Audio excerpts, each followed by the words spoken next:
80% of young people not voting, billionaires buying elections. You're right.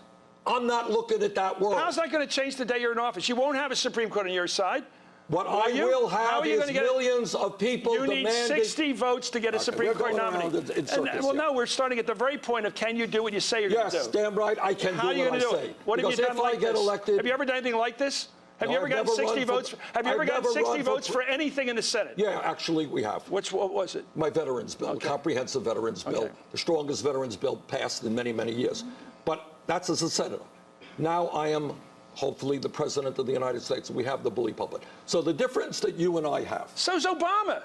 The difference that you and I have is you're looking at politics in the way it is today. What I am trying to do is not just pass legislation.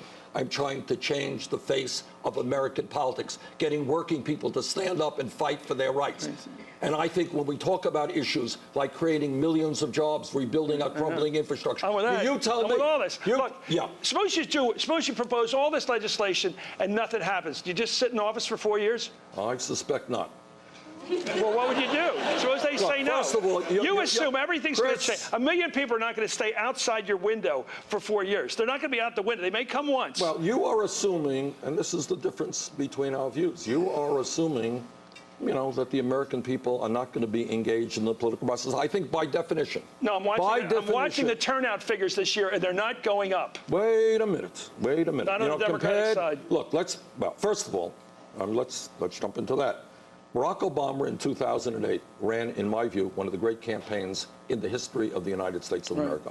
You and nobody else has ever heard me say that, you know, we're going to run a better campaign than he did. It was a brilliant campaign. But this is what I will tell you, Chris. When I started this campaign, I was at 3% in the polls.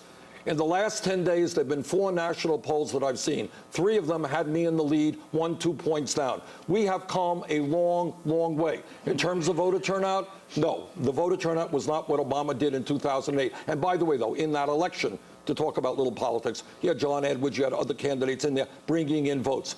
The voter turnout actually in Iowa was strong, in New Hampshire very strong, in Nevada not strong, which is why we lost.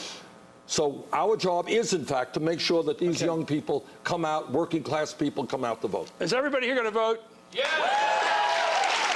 Thank you. We'll be right back with some questions from the audience right here at the University of Chicago's Institute of Politics. The Hardball College Tour with Senator Bernie Sanders continues after this.